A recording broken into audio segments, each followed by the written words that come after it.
Bismillahirrahmanirrahim. Assalamu alaikum. Hello and welcome to our 27th lecture on algebra. The course code is MTH376 and it's for Masters of Mathematics students from ComSat's Institute of Information Technology Virtual Campus. Okay, so it's our 27th lecture and as usual a brief recap of what we have done in the last lecture. Right. So in the last lecture we talked about cosets, normal subgroups and quotient groups. Okay, so these are the few things we talked about in last lecture. अब coset क्या था?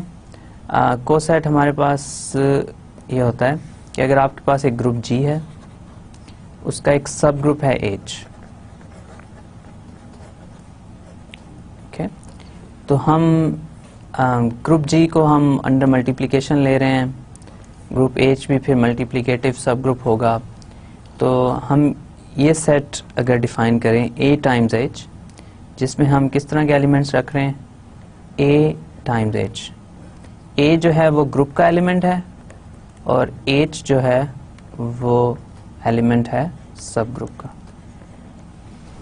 तो basically आप group में से कोई element लें, उसको सब ग्रुप से मल्टीप्लाई करें, उससे के कॉरस्पॉन्डिंग आपके पास जो सबसेट आएगा या सेट आएगा उसको हम कहेंगे ये कोसेट है. ओके, कोसेट्स ग्रुप G के सबसेट्स होते हैं. ओके, सो इस तरह हम कोसेट्स डिफाइन करते हैं. राइट कोसेट भी डिफाइन कर सकते हैं, लेफ्ट कोसेट भी डिफाइन कर सकते हैं. लेफ्ट कोसेट ये होगा अगर आप ग्रुप एलिमेंट को आप लेफ्ट से मल्टीप्लाई करेंगे तो वो लेफ्ट कोसेट होगा, अगर ग्रुप एलिमेंट को राइट से मल्टीप्लाई करेंगे तो वो राइट कोसेट होगा.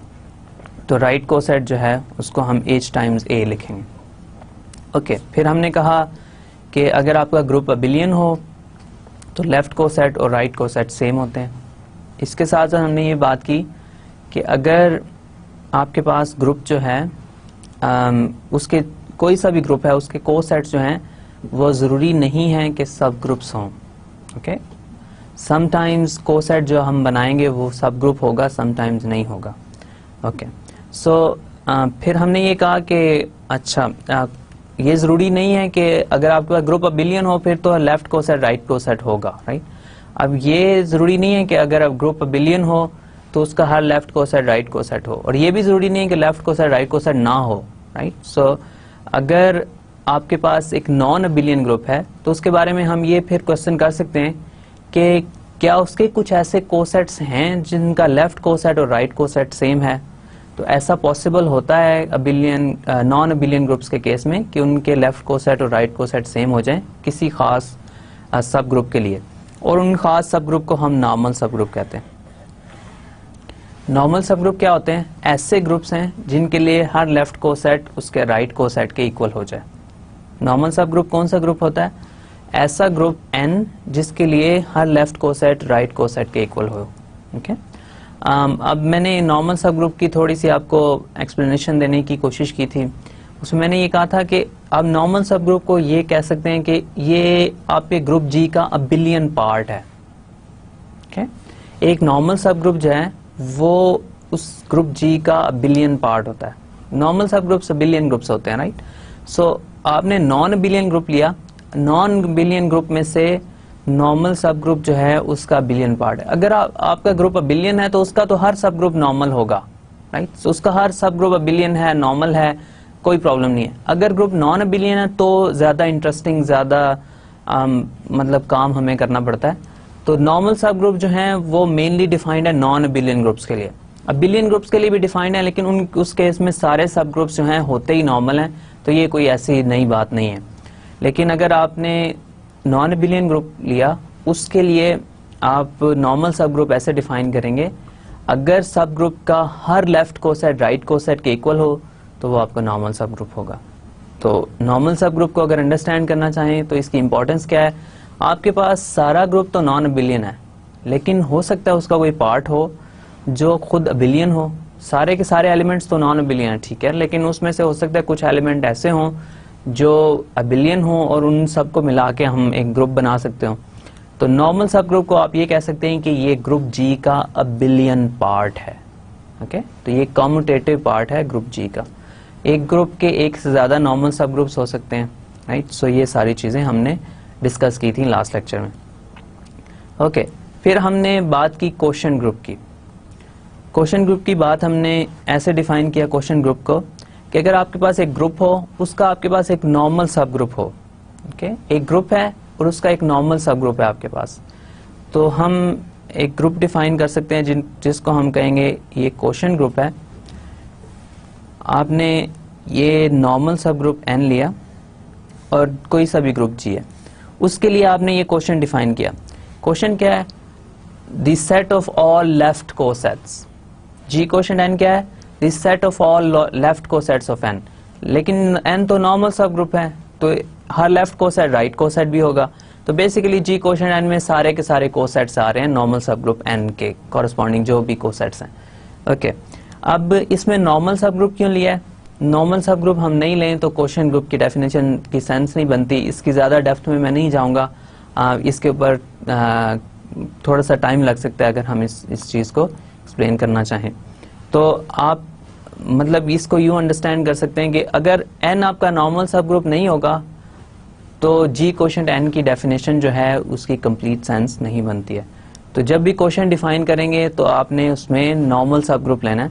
n आपका नॉर्मल सब ग्रुप है, g आपका ग्रुप है। Okay, so g quotient n हमने डिफाइन किया, उसमें क्या रखे? a टाइम्स n, यानी लेफ्ट कोसेट्स ऑफ n, और her left coset right coset है तो इसमें बेसिकली सारे कोसेट्स हैं। तो g quotient n is the set of all left cosets of a normal subgroup n in a group G, right? So इसमें सारे के सारे left cosets आ रहे हैं। Okay, so G quotient n हमने define कर दिया, इसमें left cosets आ रहे हैं, ये एक set है, just एक set है। Okay, अब हमारे पास जब भी हमने एक ग्रुप डिफाइन करना होता है उसके लिए हमें एक सेट चाहिए, एक बाइनरी ऑपरेशन चाहिए और कुछ कंडीशंस सेटिस्फाई होनी चाहिए। हमें एक सेट मिल गया, G क्वोशंट n हमारे पास एक सेट आ गया। वो सेट क्या है? उसमें हमने सारे लेफ्ट कोसेट्स रखे हैं किसी भी नॉर्मल सब ग्रुप के कॉरस्पॉन्डिंग जो आएंगे, राइट। सो एक सेट है हमारे पास। जैसे आपको मैंने लास्ट टाइम इसकी एग्जांपल्स भी दी थी। अगर आपके पास ग्रुप हो G Z और N आपके पास 2Z हो, Z अबिलियन ग्रुप है, 2Z उसका एक सब ग्रुप है, तो अबिलियन ग्रुप्स के लिए हर सब ग्रुप नॉर्मल सब ग्रुप होता है, तो आपको इस केस में वरी करने की जरूरत नहीं है। तो G क्वोशंट n में मैंने आपको लास्ट टाइम बताया था ये दो कोसेट्स आएंगे, 2Z और 1 + 2Z, ठीक है। तो ये अब सेट है आपका the set of all left cosets, right, और राइट कोसेट भी इसके यही आएंगे। Okay, so G quotient n आपने डिफाइन कर दिया। इसमें सिर्फ आपने ये एक सेट है जो खुद सेट्स का सेट है, 2Z खुद भी एक सेट है, 1 + 2Z भी एक सेट है। तो G क्वोशंट n जो है ये सेट्स का सेट है। ओके, तो इसको थोड़ा सा अंडरस्टैंड करने की जरूरत है। इसमें एलिमेंट्स जो हैं, इस सेट के एलिमेंट्स भी सेट्स हैं। ओके, फॉर एग्जांपल आप एक सेट बनाएं, लेट्स से आप सेट बनाएं S, उसमें आप रखें एक एलिमेंट 1 2 है, दूसरा एलिमेंट है 2 3 4 है, और इसी तरह और भी इसमें एलिमेंट्स अगर अब 1 2 खुद भी एक सेट है, 2 3 4 खुद भी एक सेट है, लेकिन ये दोनों एक और सेट के एलिमेंट्स हैं। तो इसमें 1 2 एक एलिमेंट है, 2 3 4 पूरा सेट एक एलिमेंट है, लेकिन इन सेट्स के अंदर 1 एक एलिमेंट है, 2 एक एलिमेंट है। अगर S के एलिमेंट्स की बात करेंगे तो S के एलिमेंट्स में ये पूरा सेट एक एलिमेंट है, और इसी तरह ये भी पूरा सेट एक एलिमेंट है।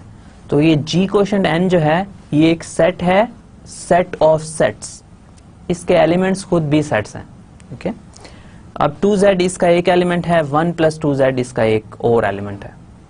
ओके, तो G क्वोशंट n मैंने डिफाइन कर दिया, ये एक सेट है।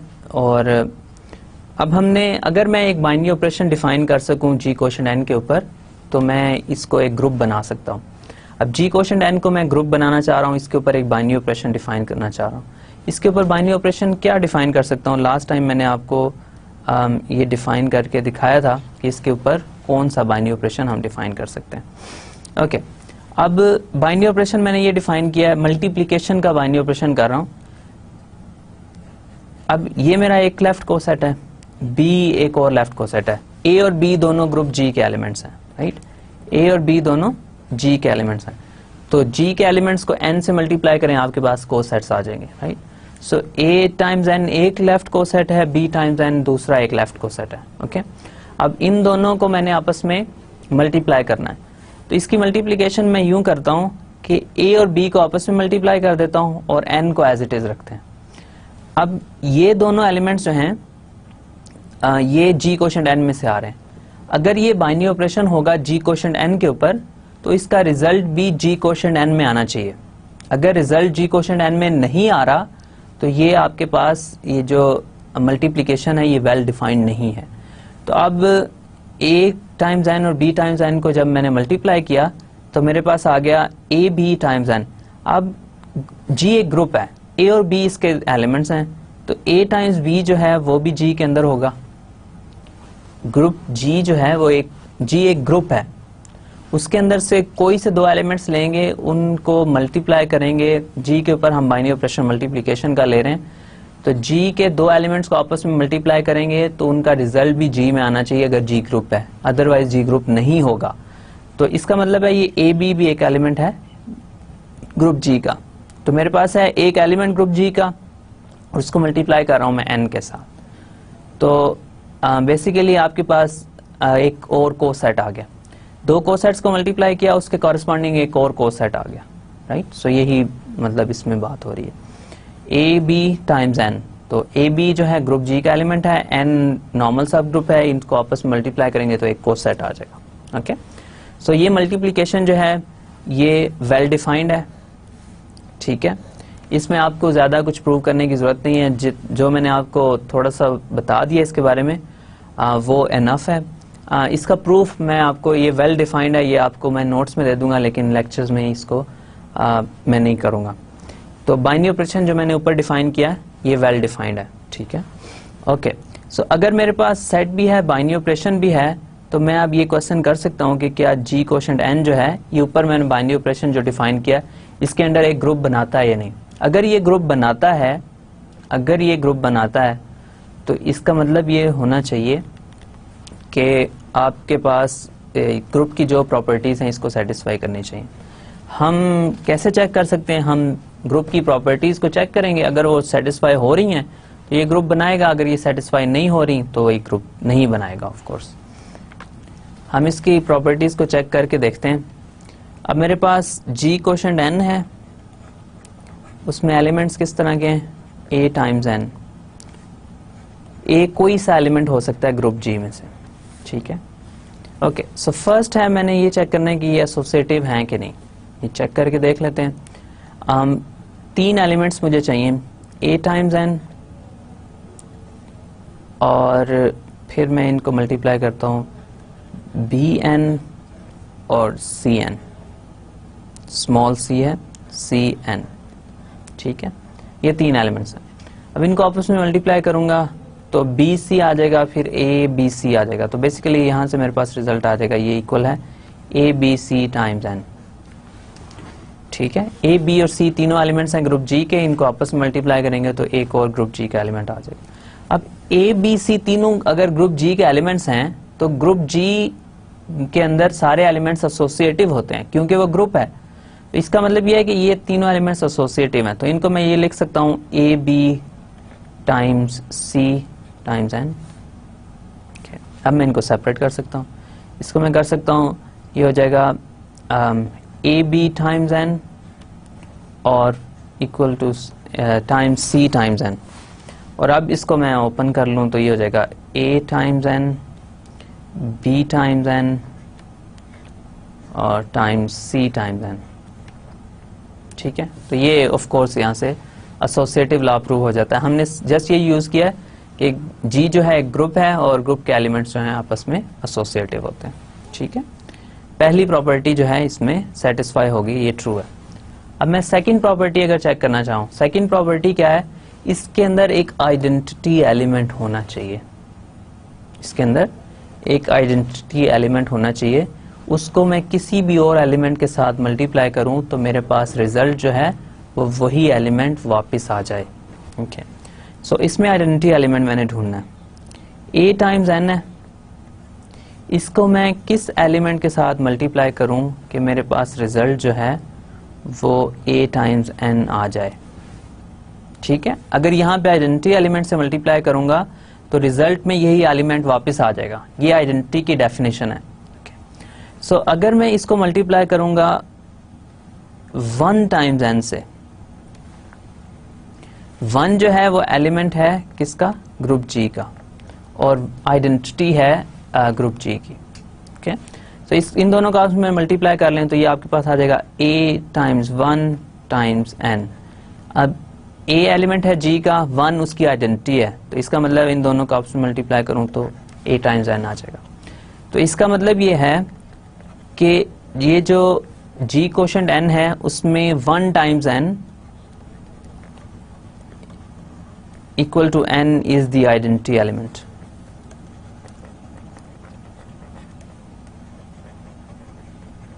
ठीक है, ये इक्वल टू n क्यों है, n भी तो एक सब ग्रुप है ग्रुप G का, उसकी भी आइडेंटिटी वही होगी। तो इसके नॉर्मल सब ग्रुप के जो एलिमेंट्स हैं वो ग्रुप G के एलिमेंट्स हैं, तो उनको जब आइडेंटिटी से मल्टीप्लाई करूंगा तो भी कोई चेंज नहीं आएगी, सारे के सारे वही एलिमेंट्स वापस आ जाएंगे। ओके, सो 1 टाइम्स n जो है ये n के इक्वल है क्लियरली। तो n जो है ये आइडेंटिटी है इस G कोशेंट n की। Okay, right. और थर्ड में अगर चेक करना चाहूँ तो मुझे इन्वर्स चाहिए हर एलिमेंट का। ओके, अब इसको मैं देख लेता हूँ। अब मेरे पास a टाइम्स n एक एलिमेंट है, इसका मुझे इन्वर्स चाहिए। ओके, अब a जो है ग्रुप G का एलिमेंट है, इसका भी तो कोई इन्वर्स होगा G के अंदर। लेट्स से 1 ओवर a जो है वो इन्वर्स है, ये भी डेफिनेटली इसके अंदर मौजूद होगा, और a इंटू 1 ओवर a जो है वो 1 है, तो 1 ओवर a इन्वर्स है a का। ओके, अब यहाँ पे a टाइम्स n में मैं कोई भी ग्रुप G का एलिमेंट ले सकता हूँ, तो इसका मतलब है मैं 1 ओवर a भी ले सकता हूँ ग्रुप G का एलिमेंट, कोई सा एलिमेंट लेके n से मल्टीप्लाई कर सकता हूँ। ओके, तो मेरे पास a टाइम्स n है और 1 ओवर a टाइम्स n भी एक कोसेट होगा। इन दोनों को अगर मैं आपस में मल्टीप्लाई करूँ तो मेरे पास क्या रिजल्ट आता है, a into 1 over a into n। अब इन दोनों को आपस में मल्टीप्लाई कर लें तो आपके पास आइडेंटिटी आ जाएगी, ये n के इक्वल है। तो इसका मतलब है a टाइम्स n को मैंने 1 ओवर a टाइम्स n से मल्टीप्लाई किया तो मेरे पास आइडेंटिटी एलिमेंट आ गया G कोशेंट n का। तो इसका मतलब ये है कि a टाइम्स n का inverse 1 over a times n है इस सेट के अंदर। क्लियर? इसका मतलब ये है 1 over a times n is the inverse of an in G quotient n। ठीक है, तो G कोशेंट n जो है वो एक सेट है, उसके ऊपर बाइनरी ऑपरेशन डिफाइन किया। उस बाइनरी ऑपरेशन को यूज करते हुए मैंने तीनों प्रॉपर्टीज सेटिस्फाई कर दी। पहली क्या है, ये एलिमेंट्स जो हैं इस सेट के एसोसिएटिव हैं, इस सेट के अंदर आइडेंटिटी एलिमेंट है जो कि खुद नॉर्मल सब ग्रुप है, n जो है इसका आइडेंटिटी एलिमेंट है। हर एलिमेंट an के कॉरस्पॉन्डिंग उसका इन्वर्स है। इन्वर्स लेने के लिए क्या करना है, जो एलिमेंट a से मल्टीप्लाई कर रहे हैं उसके इन्वर्स से मल्टीप्लाई करेंगे n को, तो ये दोनों एलिमेंट्स आपस में इन्वर्स हो जाएंगे। ओके, सो ये मैंने ये प्रूव कर दिया कि G कोशेंट n जो है ये एक ग्रुप है। G कोशेंट n एक ग्रुप है। सो यहाँ पे मैं इसको क्लियरली कह सकता हूँ कि G quotient n is a group. ठीक है, ये आपको मैंने एक्सरसाइज दी थी, होपफुली आपने भी कुछ इसके ऊपर पहले से सोचा होगा, तो अगर आप नहीं कर सके तो ये इसका प्रूफ है। आपके पास एक सेट है, उसके ऊपर बाइनरी ऑपरेशन डिफाइन किया, और वो बाइनरी ऑपरेशन जो है फंडामेंटल प्रॉपर्टीज जो हैं जो भी ग्रुप्स की वो सेटिस्फाई कर रहा है, तो इसलिए ये एक ग्रुप है। ओके, सो अब हमने ऑलरेडी हमारे पास एक ग्रुप था, उसका नॉर्मल सब ग्रुप था, उन दोनों को यूज करते हुए हमने एक नया ग्रुप कंस्ट्रक्ट किया है, उसको हम कहेंगे ये ग्रुप कोशेंट ग्रुप है। ओके, कोशेंट ग्रुप क्या है, it's the group of all let's say left coset of a normal subgroup in a group G। Okay, so G quotient n जो है ये है group of all left cosets of a normal subgroup G, of a normal subgroup in a group G। Right, so जब भी आपने G quotient n बनाना है, आपके पास एक नॉर्मल सब ग्रुप गिवन है, आपने उसके सारे के सारे लेफ्ट कोसेट्स को बनाना है, सारे लेफ्ट कोसेट्स को उनको एक सेट में रखेंगे, वो सेट आपका G कोशेंट n सेट होगा, और उस सेट के ऊपर बाइनरी ऑपरेशन जैसे मैंने डिफाइन किया, मल्टीप्लिकेशन का बाइनरी ऑपरेशन है, मल्टीप्लिकेशन ऑफ को सेट्स ऑफ कोर्स, और मल्टीप्लिकेशन का बाइनरी ऑपरेशन यही यूज करते हुए हम इसको ग्रुप बना सकते हैं। ओके, सो ये आपके पास एक बहुत स्ट्रेट फॉरवर्ड लेकिन बहुत इंपॉर्टेंट कॉन्सेप्ट है क्वोशिएंट ग्रुप्स का। ओके, सो अब एक ग्रुप ही चाहिए, एक नॉर्मल सब ग्रुप चाहिए, इसके अलावा हमें किसी और चीज़ की ऐसा ज़रूरत नहीं है। तो अब हम कुछ इसके एग्जांपल्स देखते हैं। कुछ ग्रुप्स हमें बहुत सारे ग्रुप्स पता हैं, कुछ हमें नॉर्मल सब ग्रुप्स भी पता है। अबिलियन ग्रुप जब भी लेंगे तो नॉर्मल सब ग्रुप तो फाइंड करने की ज़रूरत ही नहीं है, कोई सा भी सब ग्रुप ले लें वो नॉर्मल होगा। और कुछ हम नॉन अबिलियन ग्रुप्स की भी एक दो एग्जाम्पल्स लेके देखेंगे कि हमारे पास ये क्वोशिएंट ग्रुप जो है इसकी क्या शेप, क्या फॉर्म बनती है। ओके, सो अब हम थोड़ा सा आगे मूव करते हैं, कुछ एग्जांपल्स देखते हैं। तो ग्रुप जी के लिए एक तो हम ऑलरेडी एग्जांपल देख चुके हैं। जी अगर आपके पास z हो और लेट्स से चले मैं n चेंज कर लेता हूँ 3z। ओके, अब n जो है वो 3z है, ग्रुप g जो है वो z इटसेल्फ है। अब अगर मैंने फाइंड करना है z ओवर 3z बेसिकली, ठीक है, तो 3z के मैंने कोसेट्स बनाने हैं। मुझे पता है 3z नॉर्मल सब ग्रुप है क्योंकि z एक अबिलियन ग्रुप है। ओके, राइट, सो मैंने इसके सारे लेफ्ट कोसेट्स बनाने हैं। तो 3z का एक एलिमेंट्स मैं ग्रुप में से लेता जाऊं अगर, तो 0 प्लस 3z क्या होगा, ये 3z खुद ही होगा। एडिशन का बाइनरी ऑपरेशन है z के ऊपर, कंफ्यूज ना कीजिएगा इसको, जो ग्रुप का बाइनरी ऑपरेशन है वही यूज करेंगे। मैं बहुत सारे गालिबन अब मैं सैकड़ों बार ये बात रिपीट कर चुका हूँ कि ग्रुप का बाइनरी ऑपरेशन यूज करेंगे जो भी ऑपरेशन है उसके ऊपर। अब 0 प्लस 3z जो है वो 3z हो जाएगा। ओके, 1 प्लस 3z क्या होगा, 1 प्लस 3z आपके पास आएगा, चले मैं इस सेट को लिख देता हूँ, इसमें कौन से एलिमेंट्स आएंगे। इसमें एलिमेंट्स कौन से हैं, इसमें 0 है, प्लस माइनस 3 है, प्लस माइनस 6 है, प्लस माइनस 9 है, अप टू सो ऑन। ठीक है, अब इसमें कौन से एलिमेंट्स आएंगे, इसमें आ जाएगा 1 आएगा और प्लस माइनस 1 आएगा एक्चुअली, और प्लस माइनस 4 आएगा, प्लस माइनस 7 आएगा, प्लस माइनस 10 आएगा, अप टू सो ऑन।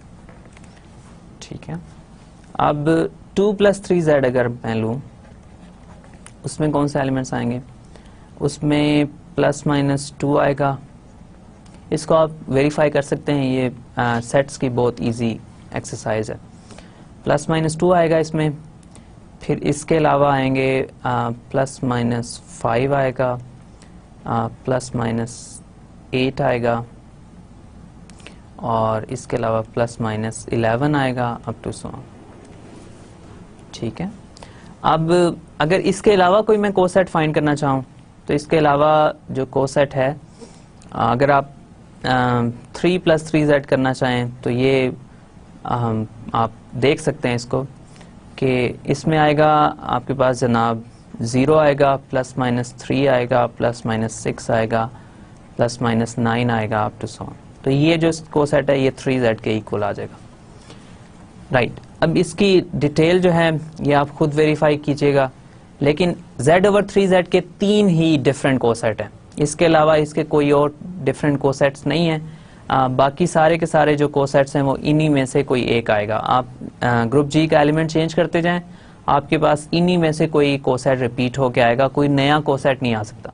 और इसको आप वेरीफाई भी कर सकते हैं, z ओवर 3z जो है इसमें जो भी एलिमेंट्स आ रहे हैं, अब 3z के एलिमेंट्स आप देखें, 3z के एलिमेंट्स क्या हैं, नॉट, प्लस माइनस 3 और फिर 1 भी है, 4 7 up to so on, 2 5 8, 2 plus 3z में आ गए। इन तीनों के एलिमेंट्स को कंबाइन करें आप, अगर इन तीनों सेट्स के एलिमेंट को आप कंबाइन करें तो आपके पास z वापस आ जाएगा। ओके, z के अंदर 0 होता है, एक सेट में इनमें 0 है, सेकेंड सेट में 1 है, थर्ड सेट में 2 है, फिर आप वापस चले जाएं 3 4 5 6 7 8 9 10 11, सारे एलिमेंट्स इस सेट के अंदर इंटीजर्स के मौजूद हैं। मतलब ये कि इंटीजर्स इन तीनों सेट्स की यूनियन है। ओके, तो ये कोसेट्स की बहुत फंडामेंटल प्रॉपर्टी है कि जितने भी उसके डिफरेंट कोसेट्स आएंगे जब उनको आप यूनियन करेंगे तो आपके पास ओरिजिनल ग्रुप जो है वो वापस आ जाएगा। ओके, अब इनमें से आप 3z जो है ये एक सब ग्रुप है, 1 + 3z सब ग्रुप नहीं है, 2 + 3z भी सब ग्रुप नहीं है, तो कोसेट जरूरी नहीं है कि सब ग्रुप्स हों। ओके, तो z + 3z के कॉरेस्पॉन्ड के अंदर हमारे पास ये 3 एलिमेंट आएंगे, 3z, 1 + 3z और 2 + 3z। ठीक है, ये तीनों एलिमेंट्स इस सेट के अंदर मौजूद होंगे। ओके, तो अब ये आपने क्वोशिएंट ग्रुप बना दिया, क्वोशिएंट सेट बना दिया। इसके ऊपर बाइनरी ऑपरेशन डिफाइन करना है। बाइनरी ऑपरेशन कैसे डिफाइन करेंगे? आपने 1 + 3z और 2 + 3z को ऐड करना है। बाइनरी ऑपरेशन जो अगर मल्टीप्लिकेशन ग्रुप के ऊपर बाइनरी ऑपरेशन है तो क्वोशिएंट ग्रुप के भी ऊपर भी मल्टीप्लिकेशन का बाइनरी ऑपरेशन लेंगे। अगर आपने एडिशन का बाइनरी ऑपरेशन है तो यहाँ पे भी एडिशन का बाइनरी ऑपरेशन लेंगे। ओके, सो इन दोनों को आपस में ऐड करना है। तो कैसे ऐड करेंगे? कॉरेस्पॉन्डिंग जो एलिमेंट्स हैं ग्रुप की उनको ऐड कर देना है और 3z एज इट इज रहेगा। और 1 + 2 क्या है? ये 3 है, सो 3 + 3z, और 3 + 3z जो है वो 3z के इक्वल होता है। तो आपके पास इन दोनों को ऐड किया तो आपके पास एक और एलिमेंट आ गया ग्रुप का वापस, और इसकी आइडेंटिटी जो है वो 3z है। अब आपने ये प्रूव कर दिया कि 1 + 3z को 2 + 3z में अगर आप ऐड करेंगे तो आपके पास 3z वापस आ जाएगा। तो इसका मतलब है 1 + 3z का इन्वर्स जो है 2 + 3z है, और इसी तरह 2 + 3z का इन्वर्स 1 + 3z है, और 3z खुद अपना इन्वर्स है क्योंकि वो आइडेंटिटी है। तो आइडेंटिटी में मौजूद है, हर एलिमेंट का इन्वर्स भी मौजूद है, और एसोसिएटिविटी चेक करना कोई मुश्किल नहीं है। तो z/3z जो है ये एक ग्रुप बनेगा इस सेट के अंदर। ओके, z/3z जो है ये क्वोशिएंट ग्रुप है। z/3z जो है इज अ क्वोशिएंट ग्रुप। ठीक है, इसकी डिटेल्स को आप मजीद वेरीफाई कर सकते हैं, इसको आप इन डिटेल कर सकते हैं। बहुत इजी एक्सरसाइज है, बहुत सिंपल एक्सरसाइज है जो हमने अभी की है। ओके, अब इसी तरह आप z/4z ले सकते हैं, 5z ले सकते हैं, 6z ले सकते हैं। ये सारे के सारे सब ग्रुप्स हैं z के, और ये नॉर्मल सब ग्रुप्स हैं। तो इन जनरल आप ये कंसिडर कर सकते हैं कि z/3z जो है nz को कंसिडर कर सकते हैं। n कोई भी इंटीजर है। ओके, तो ये आपके पास सारे के सारे क्वोशिएंट ग्रुप्स आएंगे। तो बहुत सारी एग्जांपल्स आ गई हमारे पास क्वोशिएंट ग्रुप्स की। अब ये इन जनरल नोन है, ये बहुत फेमस फैक्ट है कि z/nz जो है ये आइसोमॉर्फिक होता है zn के। ओके, अब आइसोमॉर्फिज्म का कॉन्सेप्ट भी वापस आ गया। z/nz जो है zn के आइसोमॉर्फिक है। इसका मतलब ये है कि इन दोनों के दरमियान में एक आइसोमॉर्फिज्म हम डिफाइन कर सकते हैं। अब इसको मैं ज़्यादा डिटेल में नहीं जाऊंगा, लेकिन मैं आपको इसका थोड़ा सा करके दिखाता हूँ कि ये कैसे हो रहा है। इसमें 3 एलिमेंट्स हैं, 3z, 1 + 3z और 2 + 3z। ठीक है, अब z3 के अंदर कौन से एलिमेंट्स हैं? z3 के अंदर एलिमेंट्स हैं 0, 1 और 2। ठीक है, ओके, सो अब इन दोनों का अगर आइसोमॉर्फिज्म डिफाइन करना है तो मुझे बेसिकली एक फंक्शन डिफाइन करना है, लेट्स से phi z/3z से z3 पे। ठीक है, अब ये फंक्शन डिफाइन करना कोई मुश्किल बात नहीं है। इसको आप डिफाइन करें, phi of 3z जो है वो इक्वल है 0 के, phi of 1 + 3z जो है ये इक्वल है 1 के, और phi of 2 + 3z जो है ये इक्वल है 2 के। अब ये आपने एक फंक्शन डिफाइन कर दी इन दोनों सेट्स के दरमियान। इसको आप प्रूव कर सकते हैं ये फंक्शन एक होमोमॉर्फिज्म है।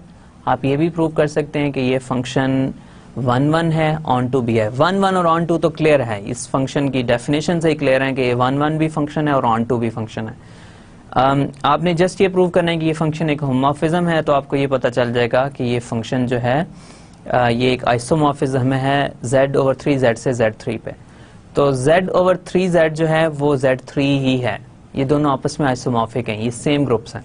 और in general Z over NZ जो है ये आइसोमॉर्फिक होता है ZN के। ओके, सो इसको देखने के और भी एक दो मेथड्स हैं कि आप ये प्रूफ देखना चाहें कि इन दोनों ग्रुप्स के आपस में क्या रिजेम्बलेंस है। इसको हम चेक कर सकते हैं, लेकिन हमारा जो मेन फोकस और इंटरेस्ट है वो एक और टॉपिक की तरफ है, तो हम उसी की तरफ मूव होते हैं, हम इस टॉपिक की तरफ डाइवर्ट नहीं होंगे। ओके, सो आप जस्ट ये रिमेंबर कर लें कि Z ओवर NZ जो है इन जनरल आइसोमॉर्फिक है ZN के।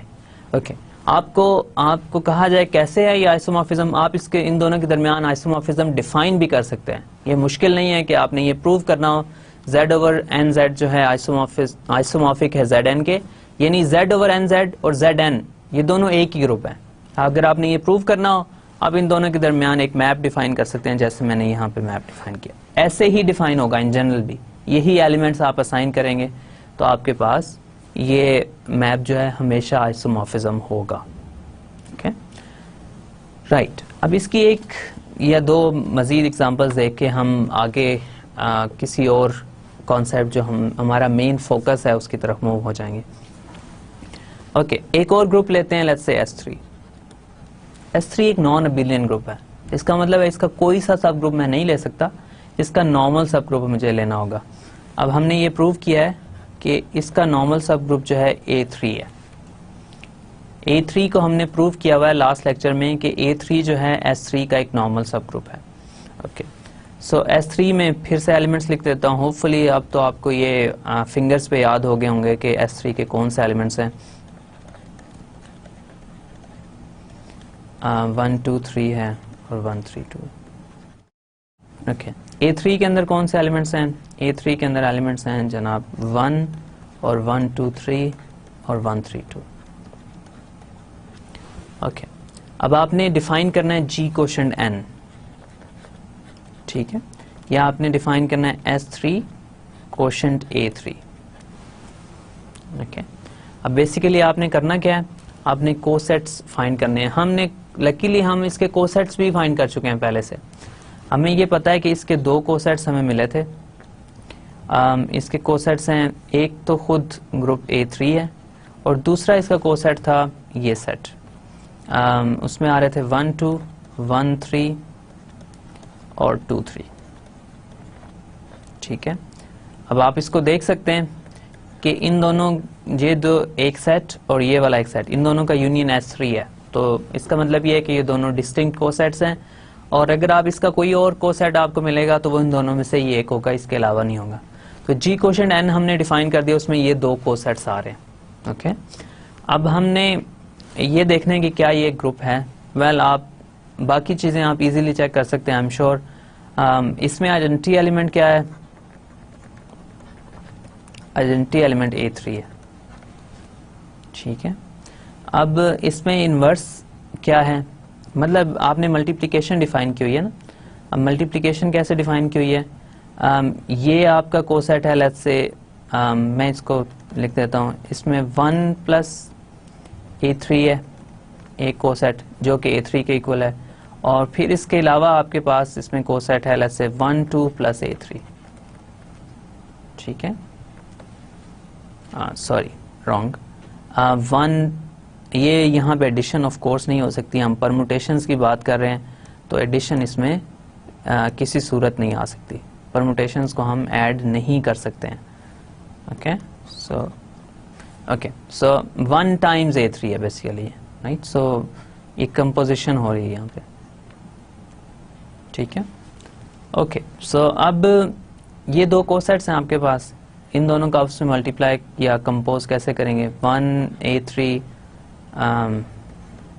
कंपोज विद 1 2 A3, ये आपके पास आ जाएगा 1 इंटू 1 2 टाइम्स A3, राइट। सो ये आपके पास क्लियरली 1 2 टाइम्स A3 के इक्वल आ।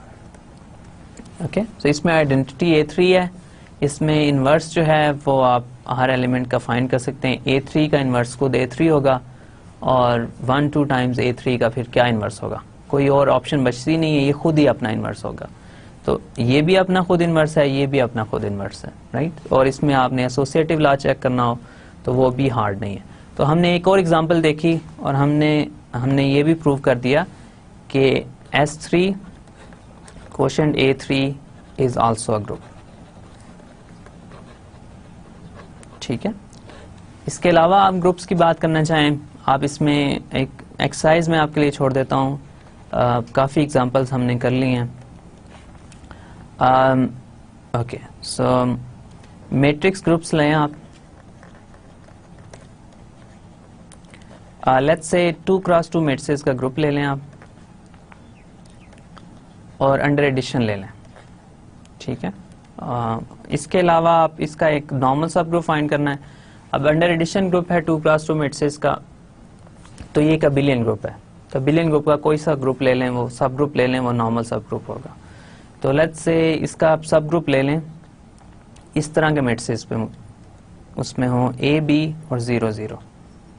ठीक है, A और B दोनों रियल नंबर्स हैं, राइट। इसमें भी जो सारी की सारी एंट्रीज आ रही हैं वो भी रियल नंबर से आ रही हैं। तो अब ये जो डायगोनल मैट्रिसेस का सेट है, ये एक इसका सब ग्रुप है। आपने ये फाइंड करना है कि G कोशेंट N क्या आ रहा है। ओके, ये आपके लिए एक्सरसाइज है। ओके, सो मैट्रिक्स ग्रुप में भी कोशेंट ग्रुप्स की हम बात कर सकते हैं और इसकी भी एग्जांपल हम देख सकते हैं। Okay, so G quotient N की हमने बात कर ली। इसमें हमारे पास बहुत इंटरेस्टिंग कॉन्सेप्ट है, इतना मुश्किल नहीं है, लेकिन इस कॉन्सेप्ट से हम ग्रुप और उसके नॉर्मल सब ग्रुप्स को यूज़ करते हुए कुछ नए ग्रुप्स कंस्ट्रक्ट कर सकते हैं। तो हमारे पास एक वाइड अरे ऑफ कुछ नए ग्रुप्स की एग्जांपल्स आ जाती हैं। इसके अलावा भी G कोशेंट N की और भी इम्पोर्टेंस है, उसकी मतलब G से रिलेशन भी हैं, वो सारे हम इंशाल्लाह अभी एक दो मजीद रिजल्ट्स में देखेंगे। अब नेक्स्ट जो है हम होमोमॉर्फिज्म के कुछ एक दो इम्पॉर्टेंट फैक्ट्स की तरफ मूव करते हैं और फिर इंशाल्लाह आज के लेक्चर में हम कोशिश करेंगे एक ग्रुप थ्योरी के आखिरी रिजल्ट्स की तरफ चले जाएं। ओके, सो होमोमॉर्फिज्म से एसोसिएटेड दो कॉन्सेप्ट्स हैं, एक उनमें से है kernel of a homomorphism. Okay, अब होमोमॉर्फिज्म क्या है? एक मैप है, एक मैप है ना। अगर आपके पास एक ग्रुप है G और let's say H are groups, ठीक है, G और H कोई से दो ग्रुप्स हैं, इन दोनों के दरमियान एक मैप में डिफाइन करूं phi from G to H such that phi is a homomorphism। ठीक है, phi homomorphism है, basically phi of G1 G2 जो है वो इक्वल है phi of G1 phi of G2 के। ओके, सो ये बात हो रही है, राइट। सो हमने एक होमोमॉर्फिज्म है हमारे पास दो ग्रुप्स के दरमियान, इसका कर्नल मैं कैसे डिफाइन करूंगा? ओके, कर्नल मैं कैसे डिफाइन करता हूं? कर्नल ऑफ फाई मैं इससे डिनोट करूंगा इसको। कर्नल ऑफ फाई में मैं वो सारे एलिमेंट्स ग्रुप G के रखूंगा, ठीक है, ग्रुप G के वो सारे एलिमेंट्स इसमें रखूंगा कर्नल में जो जिनके ऊपर अगर मैं फाई अप्लाई करूं तो उनका रिजल्ट जो है वो 0 आए। जीरो किस में आए? H में। ओके, मैं आपको इसको एक्सप्लेन करता हूँ एग्जांपल के थ्रू। आपके पास एक मैप है फाई और वो मैप है लेट्स से किसी ग्रुप लेट्स से Z से 2Z के ऊपर। ओके, अब मैं मैप डिफाइन कर रहा हूं phi of M to be equal to 2M। Okay, so ये मैप मैं डिफाइन कर रहा हूं। अब इस मैप के अंदर कौन से इंटीजर्स हैं जो 0 के ऊपर मैप होंगे, राइट। सो ये मैं फाइंड करना चाह रहा हूं कि मैं phi ऑफ M 0 कब होगा। phi ऑफ M 0 होगा अगर 2M 0 होगा, और 2M 0 कब होगा? जब M 0 होगा। इसके अलावा कोई और ऑप्शन नहीं है कि M 0 हो जाए। तो इसका मतलब है इस मैप के अंदर एक ही एलिमेंट है, इस मैप के अंदर एक ही एलिमेंट है जो 0 के ऊपर मैप हो रहा है। तो अगर इसका मैं कर्नल डिफाइन करना चाहूँ इस मैप का, तो मैं कहूँगा इसका कर्नल में सिर्फ एक ही एलिमेंट आ रहा है, वो 0 है। ओके, सो मतलब आपको होपफुली अब थोड़ा सा क्लियर हो गया होगा कि कर्नल एक ऐसा सेट है जिसके अंदर मैं एलिमेंट्स रख रहा हूं किस तरह के, अगर एक एलिमेंट कर्नल के अंदर आएगा अगर उसका इमेज जो है वो 0 होगा। ओके, एक एलिमेंट कर्नल के अंदर आएगा अगर वो 0 के ऊपर मैप हो रहा होगा। अगर वो 0 के ऊपर मैप नहीं हो रहा होगा तो वो एलिमेंट कर्नल में नहीं आएगा। फॉर एग्जाम्पल, आप एक फंक्शन है लेट्स से 1 2 3 4 और ये मैप हो रहा है 0 1 2। अब ये एक लेट्स से एक मैप डिफाइन करता हूँ इन दोनों के दरमियान। 1 को मैं 0 पे मैप करता हूँ, 2 को 1 पे, और 3 को भी 0 पे मैप करता हूँ, और 4 को भी 0 पे मैप करता हूँ। अभी एक फंक्शन इन दोनों सेट्स के दरमियान। ओके, अब इस फंक्शन के तहत 3 एलिमेंट्स हैं जो 0 के ऊपर मैप हो रहे हैं। तो अगर इसको मैं लेट्स से कहूँ कि ये साय है, तो कर्नल ऑफ साय जो है वो मैं डिफाइन करूंगा, उसके अंदर 3 एलिमेंट्स आएंगे, वो आएंगे 1 और 3 और 4, क्योंकि ये तीनों एलिमेंट 0 के ऊपर मैप हो रहे हैं। तो कर्नल के अंदर वो सारे एलिमेंट्स आएंगे जिनका इमेज 0 होगा, राइट। सो ये सिंपल डेफिनेशन है कर्नल की। ओके, अब कर्नल डिफाइन करने की जरूरत क्यों पड़ी हमें? कर्नल जो है इसको डिफाइन करने की हमें ये जरूरत है कि जब भी कोई होमोमॉर्फिज्म हो, हमें एक ग्रुप G से ग्रुप H के ऊपर हमें होमोमॉर्फिज्म गिवन हो, तो हमें ये पता है कि कर्नल जो है होमोमॉर्फिज्म का जो कर्नल है वो ग्रुप G का हमेशा सब ग्रुप बनाता है। ये हमारी मेन फंडामेंटल रीजन है कर्नल को डिफाइन करने की, कि कर्नल जब भी डिफाइन करते हैं किसी होमोमॉर्फिज्म का तो वो ग्रुप G का सब ग्रुप होता है, राइट। इसको मैं प्रूव कर देता हूं आपके लिए, राइट। इसके अलावा एक और सब ग्रुप है जो इंटरेस्टिंग है हमारे इस पर्पस के लिए, वो है इमेज ऑफ होमोमॉर्फिज्म। अब फाई अगेन एक होमोमॉर्फिज्म है ग्रुप G से ग्रुप H के दरमियान। Phi is a homomorphism. इसका बेसिकली मतलब है फाई एक फंक्शन है और फाई वो होमोमॉर्फिज्म की जो प्रॉपर्टी है उसको सेटिस्फाई करता है, यानी ग्रुप G और ग्रुप H के बाइनरी ऑपरेशंस को प्रिजर्व करता है। ओके, सो हमारे पास एक होमोमॉर्फिज्म है ग्रुप G से ग्रुप H के दरमियान, राइट। अब हम इमेज कैसे डिफाइन करेंगे? अब ये इमेज का कॉन्सेप्ट आपको ऑलरेडी पता है फंक्शंस के केस में, कि अब ये हमारे पास फाई G से H पे एक फंक्शन है, तो इसका इमेज क्या होगा? इसका इमेज एक सबसेट होगा H का। जरूरी नहीं है कि पूरा सेट हो H, लेकिन इसका कुछ सबसेट होगा। तो बेसिकली इमेज ऑफ फाई में मेरे पास एलिमेंट्स आ रहे हैं कौन से? H के वो सारे एलिमेंट्स आ रहे हैं जो किसी ना किसी ग्रुप G के एलिमेंट के इमेज हैं, such that phi of let's say G is equal to H for some G in G, ठीक है।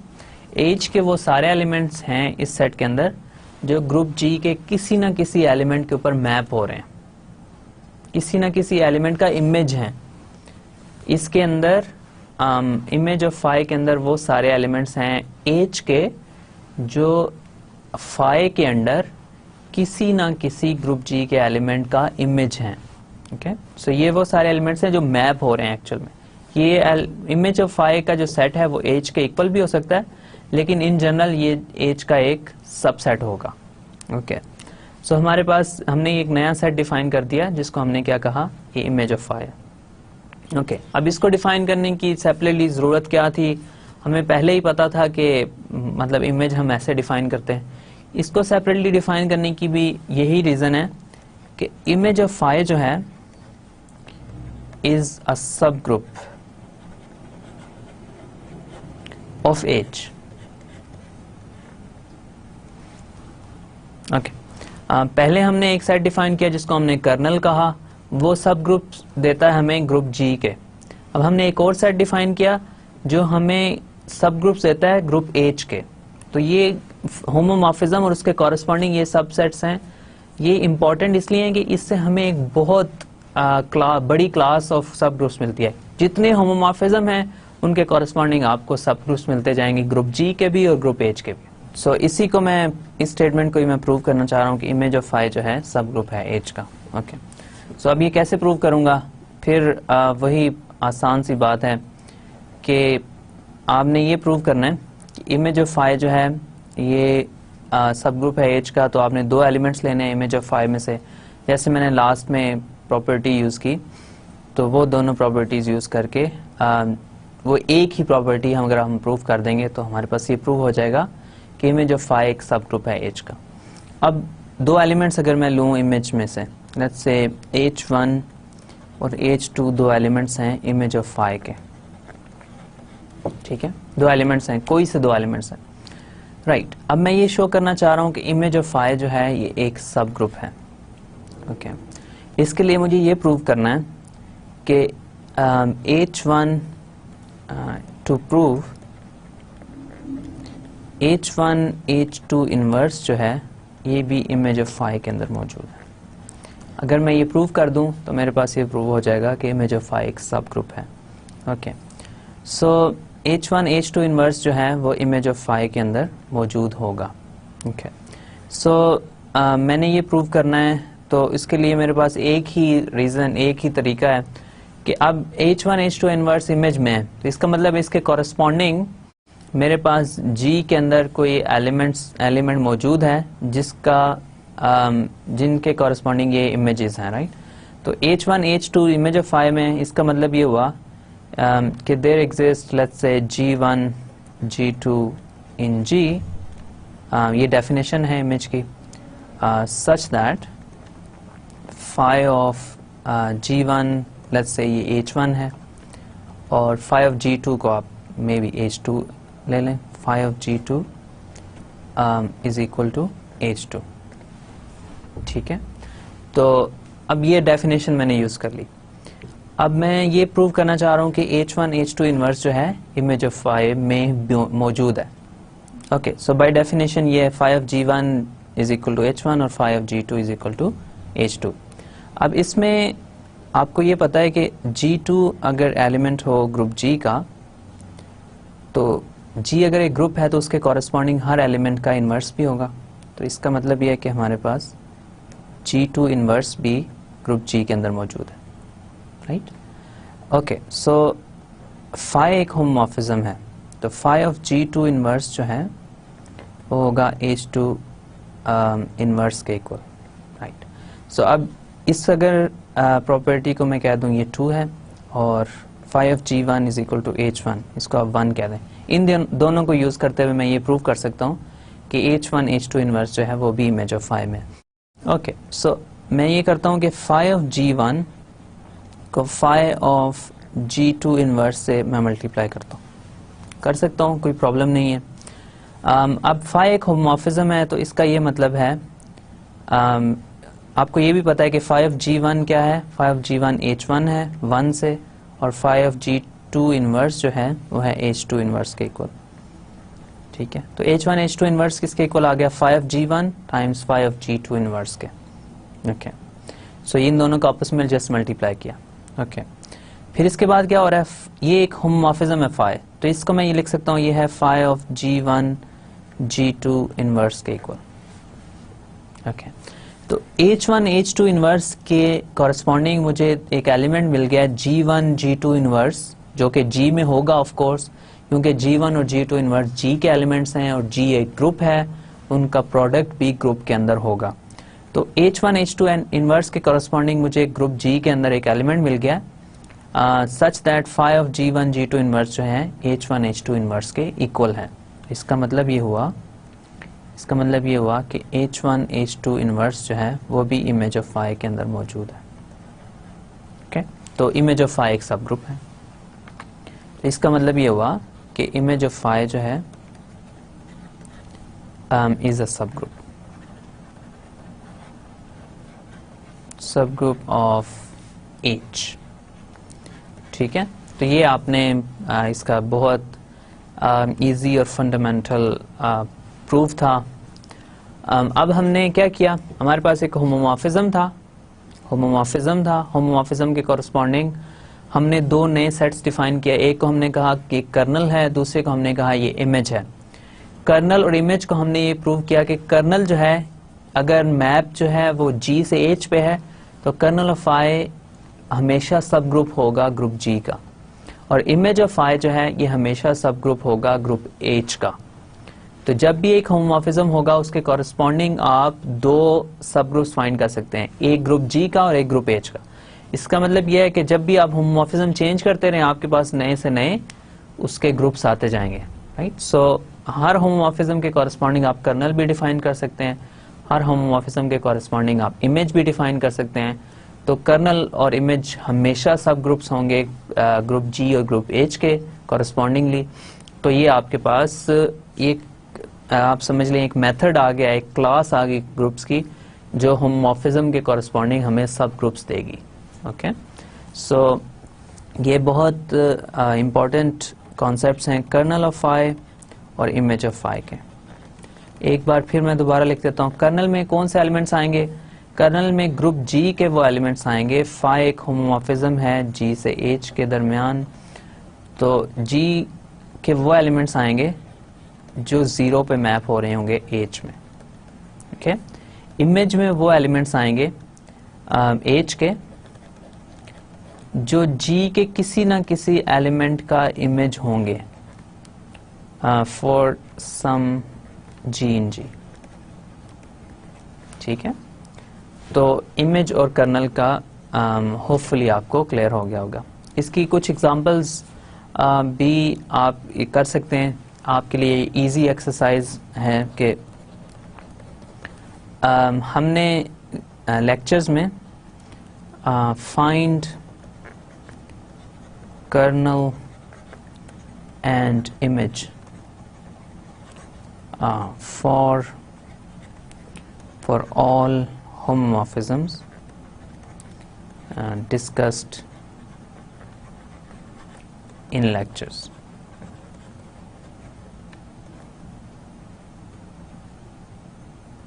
ओके, सो लेक्चर्स में हमने बहुत सारे होमोमॉर्फिज्म्स डिफाइन किए, उनके आप कर्नल और इमेज फाइंड करें और ये प्रूव करें कि वो एक्चुअल में ग्रुप जी और ग्रुप एच के सब ग्रुप्स हैं, राइट। सो ये आप प्लीज प्रूव कीजिएगा और आई एम श्योर कि इसमें आपको कोई डिफिकल्टी नहीं होगी। ओके, सो हमारे पास टाइम काफ़ी ज़्यादा हो गया है, तो हम आज के लेक्चर को की डिस्कशन को क्लोज करते हैं। मैं आपके लिए समराइज कर देता हूँ लेक्चर को। अगले लेक्चर में हम डेफिनेटली ग्रुप थ्योरी का जो पार्ट है उसको कंप्लीट कर देंगे और हम इंशाल्लाह नेक्स्ट अपना कॉन्सेप्ट जो है रिंग्स के कॉन्सेप्ट उसके ऊपर मूव हो जाएंगे, राइट। सो आज के लेक्चर में हमने क्या किया? आज के लेक्चर में हमने क्वोशंट ग्रुप की डिस्कशन को कंप्लीट किया। हमने डिफाइन किया कि अगर हमारे पास एक ग्रुप हो और एक नॉर्मल सब ग्रुप हो उसका, तो उनके कॉरस्पॉन्डिंग हम एक नया ग्रुप कंस्ट्रक्ट कर सकते हैं जिसको हमने क्वोशंट ग्रुप कहा। ओके, क्वोशंट ग्रुप्स की बहुत सारी एग्जांपल्स देखी हमने और उसके ऊपर बाइनरी ऑपरेशन डिफाइन किया। उसको एक्चुअल में हमने प्रूव किया कि जी क्वोशंट एन जो है ये हमारे पास एक ग्रुप बनेगा। ओके, सो क्वोशंट ग्रुप को हमने जब डिफाइन कर लिया उसके बाद हमने होमोमॉर्फिज्म के दो फंडामेंटल कॉन्सेप्ट्स को डिस्कस किया। एक को हमने कहा एक कर्नल है और एक इमेज है, राइट। सो अगर आपके पास कोई सा एक होमोमॉर्फिज्म हो फाई लेट्स से जी से एच, तो उसका कर्नल हमने डिफाइन किया और इसके साथ साथ हमने इमेज की बात की। कर्नल को मैंने कहा कि इसमें वो सारे एलिमेंट्स आएंगे ग्रुप जी के जो ग्रुप एच के 0 के ऊपर मैप हो रहे हैं, राइट। और इमेज में मैंने कहा कि एच के वो एलिमेंट्स आएंगे जो ग्रुप जी के किसी ना किसी एलिमेंट का इमेज होंगे for some g in g, for some g in g, right. So हमें डिफाइन करने की जरूरत क्यों पड़ी कर्नल और इमेज को? कर्नल जो है ये हमेशा सब ग्रुप होता है ग्रुप जी का, इमेज हमेशा सब ग्रुप होगा ग्रुप एच का। तो इसका मतलब यह है कि अगर हमारे पास कोई सा एक होमोमॉर्फिज्म हो दो ग्रुप्स के दरमियान, तो उसके कॉरस्पॉन्डिंग आपको एक ह्यूज क्लास ऑफ सब ग्रुप्स मिलेगी ग्रुप जी के भी और ग्रुप एच के भी। आप होमोमॉर्फिज्म चेंज करते जाएं, आपके पास एक नया सब ग्रुप आ जाएगा ग्रुप जी का और इसके साथ एक नया सब ग्रुप आपको मिलेगा ग्रुप एच का। ओके, नेक्स्ट लेक्चर में हम इंशाल्लाह इसी डिस्कशन को कंटिन्यू करेंगे और होपफुली ग्रुप थ्योरी का हमारा जो पोर्शन है वो नेक्स्ट लेक्चर में डेफिनेटली कंप्लीट हो जाएगा और हम अपना नेक्स्ट कॉन्सेप्ट जो है रिंग्स का कॉन्सेप्ट है उसको इंशाल्लाह कंटिन्यू करेंगे। Thank you very much for your time and attention and hopefully I will see you again in the next lecture. Thank you very much.